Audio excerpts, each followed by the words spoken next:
WVTC Radio Detroit. You can find us on Facebook, YouTube, our website, www.wvtcradio.com, or download our WVTC app from the Play Store for Android users and the App Store for iPhone users.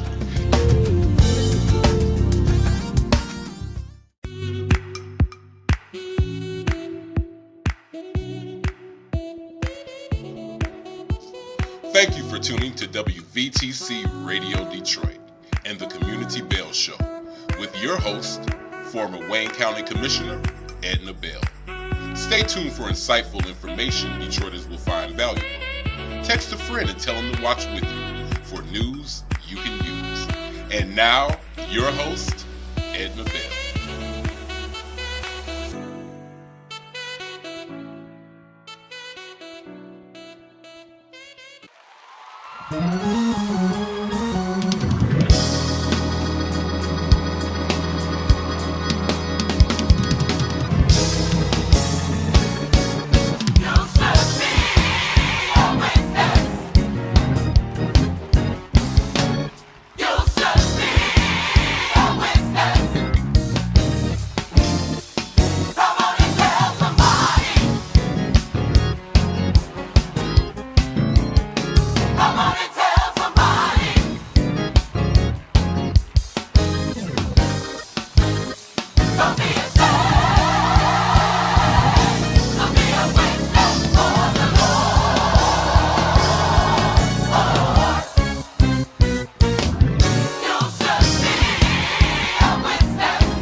Hello, everyone. We are so glad to see you. It's Monday at 4 o'clock, so it must be the Community Bell Show. As always, we're happy to have all of you with us. We look forward to seeing you every Monday and talking to you about subjects that are important to all of you and to all of us. Before we go to our guest today, and I want to say congratulations to women. This is Women's History Month, and so we want to congratulate all the women in our community and across the nation. And in particular, my good friend, my golfing, traveling buddy, the Honorable Denise Langford Morris. who is the first Black female judge appointed to judge in Oakland County. Denise is retiring. And so, congratulations to you, Denise. We take our hats off to you for all the wonderful things that you have done over the years that you have been a judge. We salute you. So, Denise Langford Morris, the Honorable Judge of Oakland County, congratulations on your retirement. And now, our host today, Mr. Dwight Harris. How you doing? Dwight, how are you, Dwight? I'm fine. As you may know, the second Monday of the month is Dwight Harris Monday. Is camera shot. The camera check show. Camera check. I said camera shots. Thank you, camera check. The camera check show is the second Monday of every month, and Dwight is the host of the camera check show. And Dwight has some special guests for us today. Dwight, who do you have? Yes, we have four young men. And today we want to talk about police brutality, and as well as violence reduction in the city of Detroit, and an intrinsic, innovative way that our mayor and the mayor's office has chosen to take a leap. Actually, it's a leap of faith to what they quote unquote is to enlist the community to help with the violence with the children and all the things that's going on in our community with the violence in our children. And I think that is such a great thing, and we're going to be talking about that today, and we'll be talking about that probably for ad infinitum, forever, probably, about how we can help our children stay safe, reduce the violence in the community. And if any of you heard the mayor's State of the City message last week, he proposed a new way for the community to be involved in helping to reduce the amount of crime, helping our children, helping them to not be as violent and stop shooting each other and others in the community. And Dwight is going to be a big part of that. So Dwight, tell us about that program that the mayor introduced last week. So the program that the mayor introduced was they call it a spotter shotter, basically, where the administration, the city will economically empower the community, those people in the community, to help with dealing with our children, those that they see every day, the matriarchs and patriarchs, to be able to influence those children that they know, to be able to have them to become more productive in society. One of the things I've been talking to the mayor's office for a while about coming to the community and empowering the community. I have been talking to him about empowering the matriarchs and patriarchs. What I see today, they are the only ones that have a voice, but a lot of them don't have the resources needed to direct the children the right way. All they can do is tell them, I love you and be careful. And don't get yourself in trouble with children where the children will listen, but they're not going to listen after they leave because they don't have the support. So I felt that it made more sense, especially today, and the way that our children are responding to the way that they feel, that we empower the matriarchs. The words was matriarchs and patriarchs that I shared with Bedison, actually, our deputy mayor now. And we've been talking about it for a year and a half. But I never thought that it would come this way. And with that, that's when I believe that that's God sent. It has to be God sent, because if we would have thought about this long time ago, we would have did it.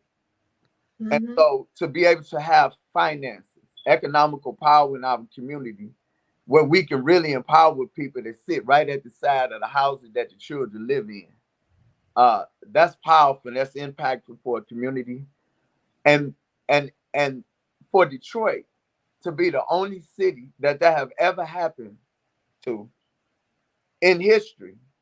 It has never happened that the government gave money to give to the community, people in the community. This is not just an activist thing, though. Our activists has always been there. This is to be able to empower the community, the people that know the children, the houses that the children live in, We're talking about the matriarchs and the patriarchs, the ones that the children listen to give them power, to give them economical power. The children will follow them. These are the ones that feed the children, don't have nowhere to go. These are the ones that have used their money and resources to feed 20 or 30 kids in the house. These people have influence over those children. No, the parents don't have influence over the children, nor do the programming in the community. They don't have influence over the children neither. Not even the activists that we are talking about, because of there's a line between allowing people to come into the community and allowing them into their households if they don't know the people. So activism isn't activism the way that we think it is today in dealing with the society and the culture of our community in the way that they think. And so this intrinsic and innovative way of taking finances and putting it in the community is a faith. It's faith. But in this faith, this is something that is innovative and creative with the times. So I believe that our mayor, everything that's going on in the mayor's office is in time. And I pray if we all work with the mayor on this, especially the matriarchs and patriarchs, where my idea is to empower those people I know that have influence over our children, and to be able to empower them to have transportation from the 4 to 8 peak hours to make sure that our children are at recreation centers or doing homework or computer lab, with transportation to get those children there, with the follow-ups with delinquency and delinquency in the school system. Once we're able to keep up with our kids with delinquency, we're able to follow our kids home and to find out where they're at. This group of men that I'm talking about that we can empower, they will be able to go be paid money to go into the community and find these kids. They don't have guns. They don't have nothing. These are men that the children look up to. These are the men that the children will follow. And if not them, their grandmama or the person or the woman or the man that the kids respect. One of the things to keep in mind, there are somebody that these kids respect in the community. Those people just felt like it was nothing that they can do about it. They only do so much. A lot of these people take their own money and feed these children. This way we'll be able to give them the things that they need, the resources that they need, so we can help save our babies. And that's the bottom line, to help save the babies. And the other part of that is that a lot of these people have been doing this for years and just need some help and some backup to continue to do it, and to do it at a higher level, to make sure these kids are in school when they're supposed to be. And if they're not, somebody that they look up to can say to them, get your behind in school and don't let me see you out here in these streets anymore. And they will listen to those people. Yeah. Those are the people we need to be supporting, to make sure they have whatever they need to be able to follow up with those children, to keep those children in school, to keep them in recreational activities, and to keep them out of the bad stuff that can happen in the streets. Yes, yes. And so some of the things that I've done before we bring our guests on, years ago, I did a lot of work with Bettison when he was the commander. Now tell them who Bettison is, because a lot of people don't know who Bettison is. So Todd Bettison is the deputy mayor now. Okay. And prior to that, what was he? He was the captain, the commander, the commander DP. One of the police department. Yes, of the police department, the Detroit Police Department. Okay. One of the things that Bettison did as a commander, he was willing to walk. He was down, boots on the ground, meeting people in the community. By doing that, he was able to see intellectually, doing his posts, doing his work, that this was the best thing to do, is to be able to put boots on the ground to really understand what was going on intrinsically in our community. So from there, he was promoted to be the deputy mayor. As the deputy mayor, he had been coming out in the community by himself to have a conversation with the people in the community about what it is we need to do with the people that's actually affected by the violence. And I remember that because you brought him over to a location. Where were we, on Linwood? Linwood and Pasadena. In Pasadena, that I attended. And he was out there just listening to people. Yes. He was just listening to what people were saying. And that bodes well for him, that he was willing to come out there by himself, no big to do, just to come out there and meet with and listen to the people. And he came specifically because he want to know who's willing to help stop the violence. Mm-hmm. So the platform that I was bringing is that the community, the people in the community love their people, even though they bad and they be doing things. And so everybody got this code of silence, right? And it's practiced to the at some point where it really hurts us in the community. So to be able to not diffuse it, but what do? We matriculate over that. We grow over that. We go from there by empowering the people that would do that. Those people love those children. Yeah. The people that won't open their mouth and stick to a strict code or whatever. So we empower them to send the kids where they need to go. I was that child. And at some point, somebody would, it was time that somebody could have got my attention and I would have did something else. We got housing, we had bunk beds, we had transportation, we had 24-hour service where kids have somewhere to go. At night, a lot of kids don't have nowhere to go, for real. Mm-hmm. His mother said, no, he can't come over tonight. He's been over here 2 weeks already. So they find other things to do if they don't have nowhere to go. That perks the criminal thinking.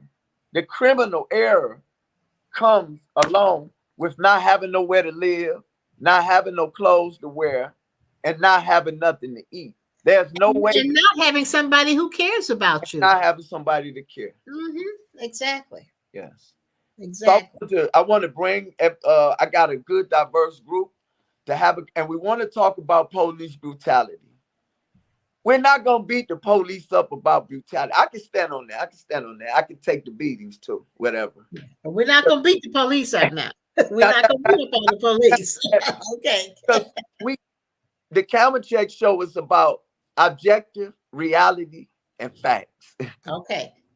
And so we'll talk about that. And I'm just going to give an objective reality about what we're dealing with. We're talking about the police shooting somebody, not the Scorpions in Nashville. I'm talking about at sometimes people are in a situation and police is our situation. And I'll pose a question. And what would you do? Or what would you want the police to do? Do you want to think about mental health? Or do you want them to save your life? And what entity, what is it that we need to do? What do we need to put in there to save people's lives to have mental health, as opposed to hoping the police in 1 second figuring out if a person have mental health or not to try to save somebody's life? Okay. That's just some thought. So, and I first want to bring on our young guest. He's the youngest guest on here. I want people to hear what he have to say about the reducing the gun violence and what they're doing in the city. And I want him to give some thought about police brutality. This is Andrew Merriman. I'm gonna introduce him as a part of my heart. This is a part of me, right? Okay. I want him to hold his own. I don't want nobody, because he's, and so he's the love of my life. Hello, Andrew. Hey, Welcome. And that's the Honorable Edna Bell, Andrew. And Nice to meet you. It's a pleasure to meet you, Andrew. Tell us about you, Andrew. Tell us about you. How old are you? Where you go to school? What you do? What you like? I'm 17 years old. I go to school at Ferndale High School right now. Currently, I'm a 12th grader. I like to wrestle. That's really my main hobby. That's really what I'm passionate about. That's my main thing. Anything besides that, nothing really. Mostly like playing the game besides that, or hanging out with my friends. Okay, excellent, excellent. You're a 12th grader, Yeah. graduating in June. Have you decided what you're going to do after graduation? Yeah, I decided I'm gonna go into a trade school. I got accepted into OCC, so I'm Oh, gonna start looking at some wonderful. trades. Excellent. So you're going to go to a trade school, learn some really great skills, own a business, and you're going to have all of us working for you, huh? You're going Right, to be the man. I love it. We was Great. talking, Congratulations. we was talking about that today about him going to millwrights and that he in the right spot and know the right people. You know, yeah. That is wonderful because they built that beautiful center over on Grand River and American, the Carpenters and Millwright Center. It's a great location, and they're doing some wonderful things in terms of the trades. And I know a lot of people don't. Well, most people do. I should say a lot of people don't, but some people know how important it is to have skilled trades because all those hotels that are being built downtown and all these new apartment complexes, their biggest problem is having skilled workers. And so you're going into a field where you will always have an opportunity to have your own business and Yeah, make a whole lot of money.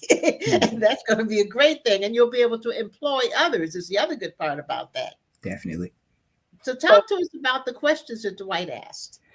So mainly what I see it as is I see it as we don't have enough influence in specific areas. Like the area that I was raised in, the area that I grew up in Ferndale Township, and the area that I grew up in, we had a rec center not too far from my house. And let me stop for a minute. You said Ferndale Township or Royal Oak Township? Royal Oak Township, the city is Oh, now you're tugging at my heart because that's where I grew up. Ferndale. When I grew up in Royal Oak Townships, it was all projects. Yeah. And Yeah. I went to George Washington Carver Elementary Middle School. So I know just what you're talking about. Yeah.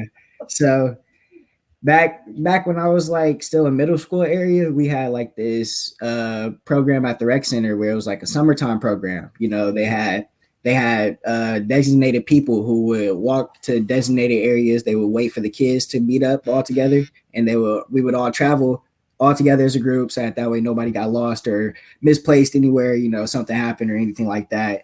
We ended up at the rec center for like somewhere, like Dwight said, from that time period between like 4 to 8-ish area, be out there doing some good activities. We had like foosball area.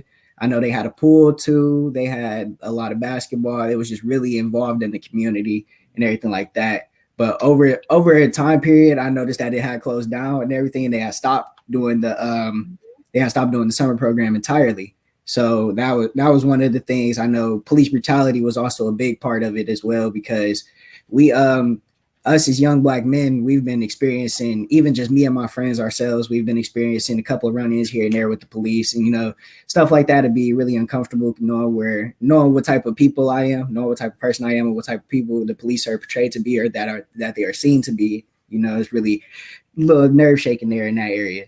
I also wanted to talk about how we can figure out to like keep the kids off the streets and everything like that, because I noticed that it's a lot more kids, even in younger grades, not even in just my grade in itself, even in the younger grades, because I'm real popular at my school, so I got a lot of influence and everything like that. So I try to talk to the kids and everything like that, and I try to make sure I stay involved with them. And I'm starting to notice that the more and more that they don't get that type of stuff anywhere else outside of school, that type of instruction, that type of like courage to go and do something, like just get up, go work your mind out for a second, something like that. It's not as pushed on as it is outside of school, stuff like that. Like I know at homes and everything, I know it's been really uncomfortable for certain people to even go outside in their home areas, just because of like the rate of violence in their areas and everything like that, and all of that.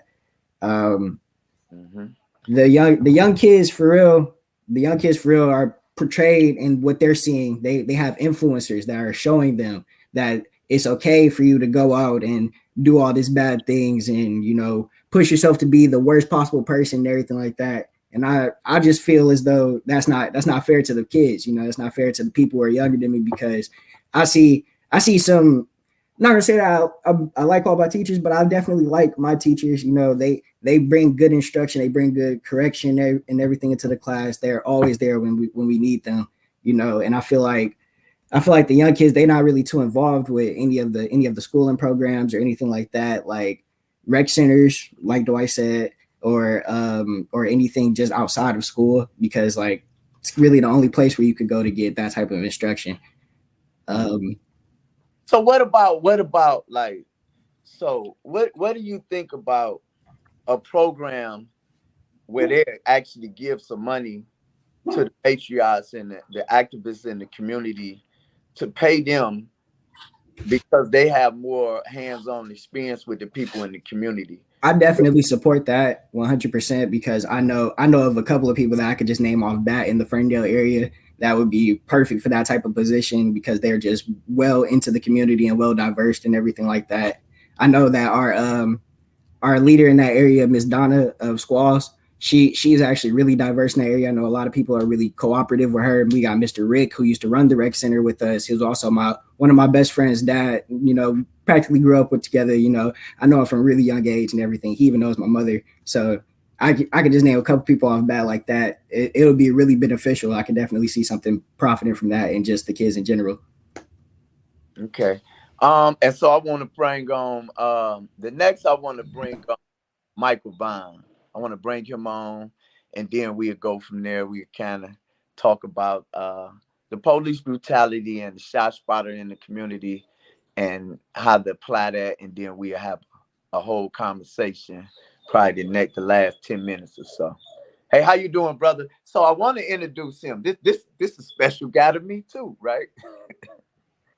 So I met Michael Vine in my tour of duty at the super maximum security prison.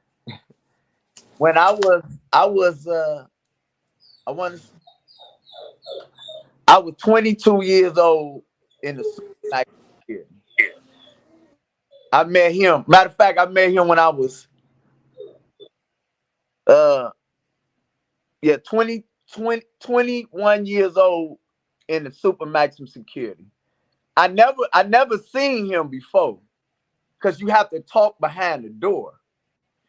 I had been in there for like 2 years. Behind the door, I was locked down. One of the most atrocious things that ever happened to a human being living, right? And so Mike Vine, like to me, he's a overcomer. He's a hero. He's a survivor because he did over 10 years in segregation in the hole. He did over 10 years. But me and him used to be at the door in the hole in segregation, going back and forth, talking about issues, arguing and debating, right? So he became a friend of mine through the door in the Supermax security. I never seen him before because you can't see each other when you talk. I never seen him before, man. Everybody on here, can you hear? I never seen him because we talked behind the door like this. But he became my friend, and I never could see him throughout debates. So I wanted him to come on. He did a lot of time in prison, kind of give us a little bit that history, kind of brief it.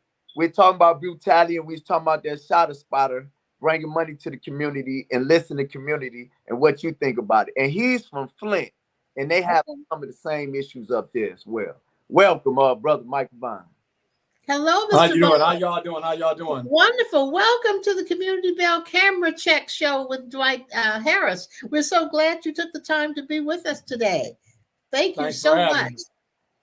Thanks for having me. So I want to talk about like the brutality. You're from Flint. I'm quite sure y'all go through some situations up there, and you're also an activist up there, and you do a lot of work in the community, and you did time as well. Talk to us about brutality. What do you think about it? What's your prowesses on it? What's your thoughts, as well as the spotter shotter? Y'all don't have it there, but could that be a benefit to y'all in Flint too, for the community to invest money economically into the community, to people, your matriarchs and patriots, to stop the crime? Yes, sir. That would go back to it takes a village to raise a child. and the village would consist of what you said, the matriarchs, the patriarchs, the elders, those who are wise in knowledge, wisdom, and understanding, those who had the experience, those who can reach the children and teach the children. And before And we go, let us know who you are, a little bit about you first, and then pick up. So, well, my name is Michael Anthony Vaughn. I've done 22 years in being locked up. I was 17-year-old, basically a baby when I came into this system, like November '85, and my last 12 years was spent in solitary confinement, without no radio, without no television. So when I first came home, a lot of songs that maybe y'all heard 13, 14 years ago was maybe new to me because I hadn't had that type of connection to society to keep me abreast and keep me socialized through what people do, the medium of radio and television. And I've been home like about 17 years, never been back. And I'm kind of doing good for myself, feeling good about myself. I do coaching with the youth, which I feel is a good thing too. Dwight had mentioned something earlier about children not having anything to do, and there was a study that was conducted decades ago that out of boredom, children find things to get into. And my being active in sports, because once I lost track of sports and got away from sports, that's when I started to have time on my hand, not have anything to do. And that's when I ran into the children that was out there getting into trouble. It starts with the little small thing, throwing rocks at buildings and cars, and it escalated and leads to something that leads you to being locked up. And what do you and usually around after school, if you don't have anything to do, that's the time when you can run into those type of individuals. But if you after school, they have programs that you can get involved to, more like sports, and more like programs where they have guys like Dwight and myself talking with them. Then they got something to occupy their time and to keep them away from the younger individuals that's involved in mischievous behavior. And what do you think? That's what I found in my experience. That's how I got lost, because I wasn't a bad guy that was doing bad things. I was a good guy that got caught up doing bad things and, got caught up in the cycle of bad things that led to my incarceration. My next question is, what do you think about the Shot Spotter and the program that the mayor has $10 million for in Detroit to empower people in the community to help with stop killings and violence? Well, I think that would be a very very helpful and very beneficial thing to our system. I think that would help us a lot. I think that is a big piece of working towards reducing the violence and bringing a change in the neighborhood. I believe that would work. Thanks. Along with a few other things. Right. So I just want to add in. I got more people in the back. I got Carlos Flowers. I want to add in, and then we can have a conversation a little more about the brutality, as well as the brutality and the enlistment of people in the community to be able to help with the violence. Carlos, is anybody else still back here? Well, hey, how you doing, brother? So this is a man whose name is Carlos Flowers. I've been on him for some years now. We're doing a lot of work. Guy dedicated to causes that make sense. And I wanted him to come on as well. He's also did time as well. So I want you to kind of talk about brutality in brief a little bit and just add in with everyone, as well as the Shot Spotter that they have now to help with the reduce. It's called Spotter Shotter, which is empowering the community with finances to be able to stop the violence with the people in the community.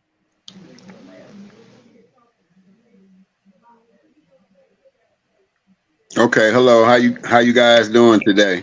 How you doing? Hello there. Welcome. Welcome. We're glad to have you. So glad you're taking the time to share your knowledge with us and talk to us about how we're going to help our babies. So glad to have you, Carlos. Man, it's my pleasure, and I want to give honor to God, and I want to give honor to you, Honorable Miss Bill and Dwight Harris, and and the young brothers that's there, man, and Brother Vaughn. This is something that it been escalating for a long time, and I really feel like it's time now. I really feel like God is moving powerful in our lives, and I feel like He's using us to be the lights, to be able to bring the lights to the youth, to bring the light back, because the light is very dim in our society and our community. And I feel like all the things that we've been through, in our lives, I feel like God wants us to reach back to the community, reach back to our loved ones, reach back to the ones that's less fortunate, reach back to the ones, and also, when you talk about police brutality, sometimes, they do things, with that evil spirit within them. You know what I'm saying? It don't be the person, it just be the job. Sometimes it be the money, and sometimes they don't care about the ones until they're gone or until the bad choices or mistakes. So us as God-fearing men and women, we have to set an example. And I feel like Dwight Harris, I feel like you, Honorable Edna, I feel like y'all are God sent, and I just want to be able to do my responsibility as a young man, to be able to go to each community and tell my story, tell my testimony. And I know that the young brothers will be allowed to heal, and hopefully we can save somebody. Our lives on this earth is meant to save people. It's meant to tell people positive things, take all the knowledge, understanding, and wisdom that we have and give it to our human race. So I'm privileged. I'm honored, to do God's will, not mine. So everything that I step forth to do with you guys, I feel like it's going to be a unit. I feel like God is going to be able to continue to move mountains for us. So I just step out on faith. I'm honored. I'm honored to get the call. I'm honored that God kept me not doing anything today, that I could be a part of something so big, something so special. And as far as my life, my name is Carlos Lawan Flowers. I'm 49 years old. I've been through a whirlwind of problems and issues, but that is our purpose. Life is two halves. One half is, growing up and making choices and doing different things, and the next half is straightening them out. So if we can catch our young adults and our older adults that maybe made bad choices, because it's not them, it's just the choices they make, you know what I'm saying, from the things they know, the places they go, the people they see, the people they meet. So if we can be that light, well, let me say it again, we are that light. So that light that we have in us, we have to let it shine so bright. We have to let it shine so bright throughout our community, not just here but all over the world. I feel like, all over the world, they need programs like that help the community, help the ones that's less fortunate, and it don't have to be about principles all the time. It has to be about love. Where love is in effect, sometimes you put principles to the side in a certain area to where you want people to understand that they could do better.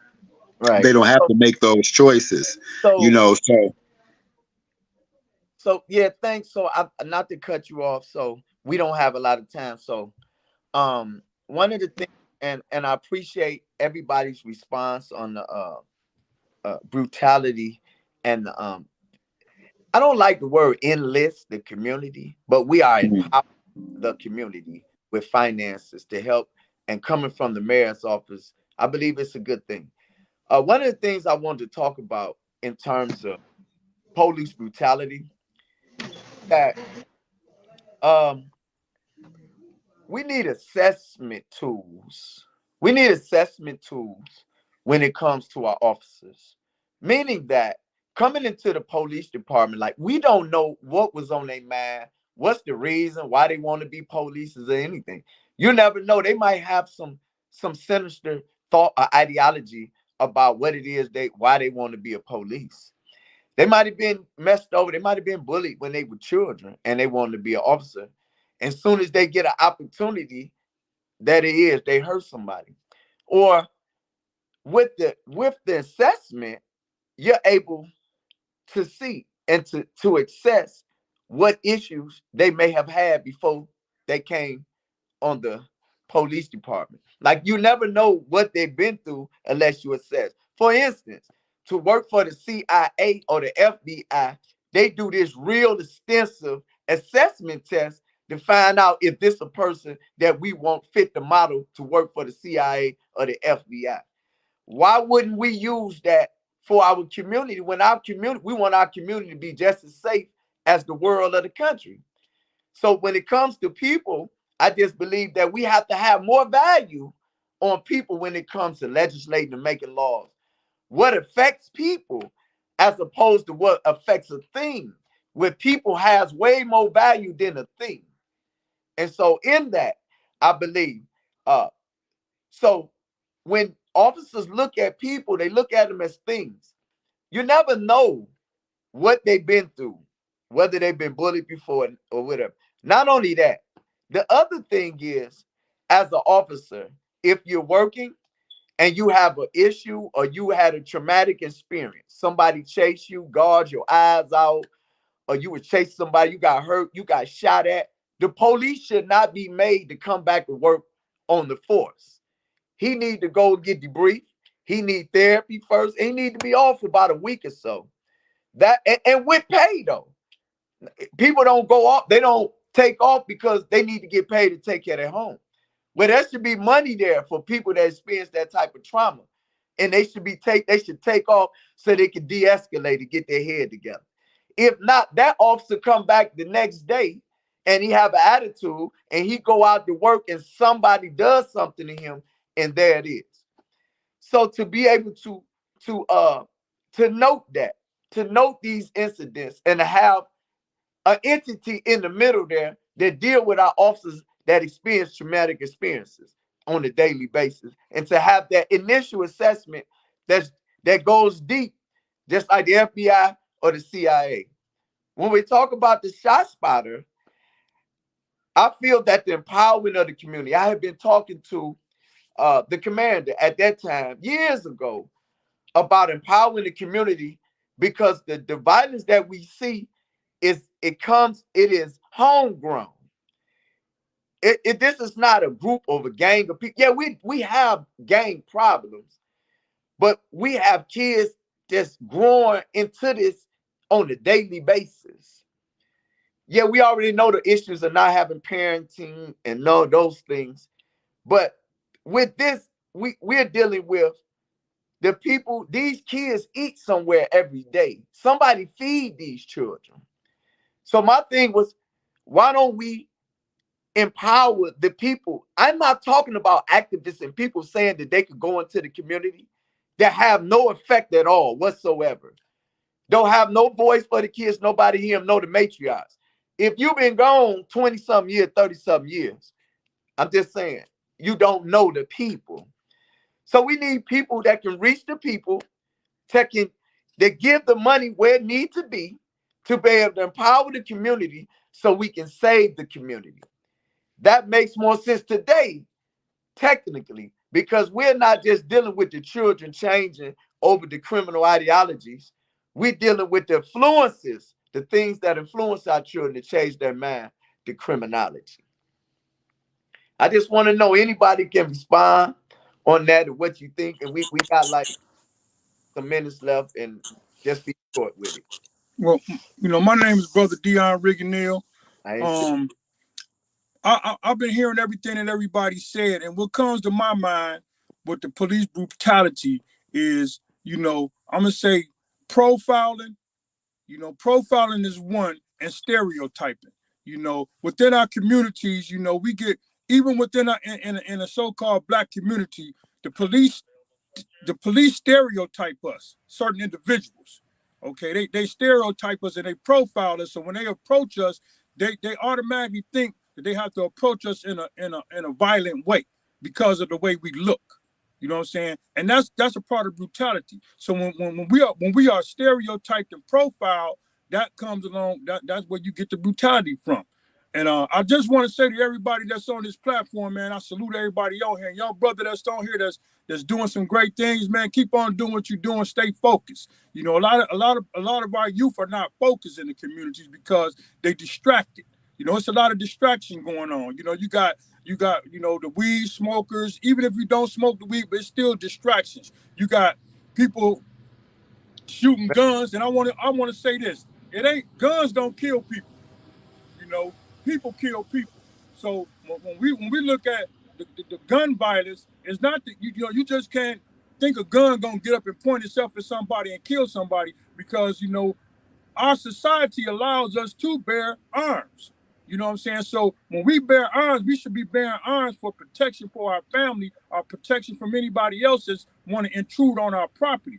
You know, a lot of times, you know, they done made these gun laws so easy for individuals to get guns. You know, even if once you turn, you don't have to go to prison.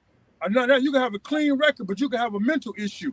They don't do the background checks that's necessary for these young men and these young women to get these guns. So when you turn 21, I'm gonna go get a gun, and you hanging out on the block. You know, and then they bring I'm clean up with this. They bring the shots fired in. To me, I think that's a waste of money, because for one, you know, how long does it take before our community realize that our youth is out here killing each other, and we don't need an overhead watching us to say, we just heard a gunshot on so-and-so street, and we're going to hurry up and get over there. And then as soon as we get over there, we're going to stereotype these individuals. The person that shot the gun is long gone, but the individuals that's there, we're going to stereotype them, and we're going to profile them. So we're going to make it like they got the gun and they did the shooting. So that's when the brutality come in. Get up against the wall, lay down on the ground, you know, and all this is to somebody that might be innocent. They might not even know what's going on, but they being stereotyped and profiled. So that's some of the things that I feel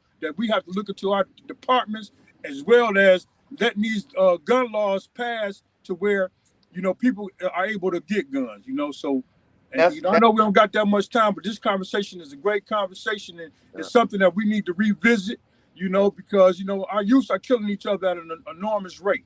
Yeah, and that's sad. That's Dion Rigginzil. He's coming with me. Hopefully with this work we're going to do. Come on, Andrew, give us a minute or so, and then Carlos, and then Mike, and we'll close it up into Cool. Okay, so I'm happy to be back on, because like my man just said in his own words, the main problem is our distractions, and the main distraction to every young adult, every young person, is our cell phones. I can't stress this enough. I didn't even seen it with myself. I try to watch my screen time at least every week, just to make sure I'm not on my phone too much, and I'm actually trying to get out there and do and be as creative and explorative as I can, you know, in the safe ways and everything like that. But when I watched this, I seen this documentary called The Social Dilemma, and it really went into great detail about how social media in itself is just built up as an algorithm to try and keep people on it, try and keep people in tune with social media, and try to keep people to keep on using it. And that's normally where most of the kids find out, you know, where guns are at, where to get them, how to do X, Y, and Z. But yeah. Carlos, Mike Vaughn. Can I quickly touch on two topics that Dion Rigginzil touched on just briefly? Yes, sir. One is the gun violence situation. Gun violence reduction is a great thing, but gun violence reduction, it's like if you got a thief and you cut a thief hands off, he gonna find another way to steal. And he gonna find another way to steal, because the one thing that you haven't did is you haven't removed thievery out of his heart, his system. So if you was to remove guns completely, there would still be violence persistent, because we need to remove the violence out the heart of the people. Then that's where we get started in doing some serious violence reduction. Anytime you got something in the heart, you're gonna find a way to do what your heart wants you to do. Because gun isn't the only way that you can exact violence upon somebody. So if you committed in your heart to commit violence, if they take the gun away, you'll find a way to harm somebody another way. And I'm gonna end on that subject, but hold that in mind. And then the brother was talking about police brutality. That's another thing. And my brother Dwight, he was saying something about the assessment. Also, it's the system, because this system has been present since the time what we call slave patrollers, hence the word patrol cars. They go all the way back to the slave time. So the for the most part, the officers aren't inherently brutal. It's the system that's inherently brutal. And like he said, that's one of the parts of the system that need to be changed. Yeah. And there's other areas that need to be changed in order to bring about a full, thorough change within the police department. And Carlos, just give us a minute. You have 60 seconds, Carlos. 50 seconds. Well, we can't hear you. We can't hear you. We can't hear You're on mute. You're on mute. You're on mute. You got Yeah, we can hear you now. And can't see your face though. Okay, let's go. Well, we can't hear Carlos. We can't hear him. We are wrapping up. Okay. We're going to wrap up, but clearly this is a topic that we need to have more and more conversation on. Dwight, thank you so much for all of your wonderful guests and all of the things that they have shared with us that people just need to hear. We're going to do this again. As you gentlemen may know, Dwight's show is every second Tuesday. It's the Camera Check Show. Dwight, I'll look forward to you on the second Tuesday in April, having some more conversation, and maybe you can bring some of your guests back and we'll have more conversation. Yeah, we'll be here. Thank you so much, gentlemen. Andrew, thank you, Dion, Michael, Carlos. Yes. Thank you all so much. Mr. Reganell, we appreciate your comments. We're going to talk to you again because it's a subject that isn't going away, and we're going to be a part of fixing it. Thank you so much. This is the Community Bell Show with Dwight Harris, Camera Check. We'll see you next week at 4:00. Have a great week. Peace and blessings.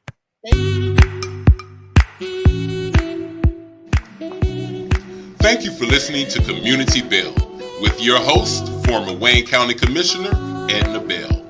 This broadcast was brought to you by WVTC Radio Detroit.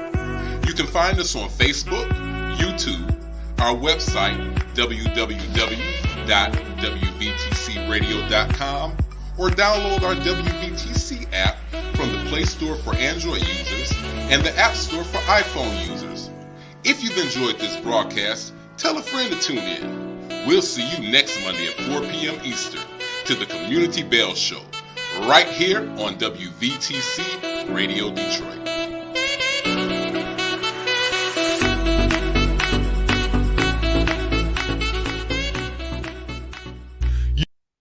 The views and opinions expressed on the previous broadcast are those of the authors and do not necessarily reflect the official policy or position of WVTC Radio Detroit, its advertisers, or affiliates. You're listening to WVTC Gospel Radio Detroit, and we're flowing in the Spirit.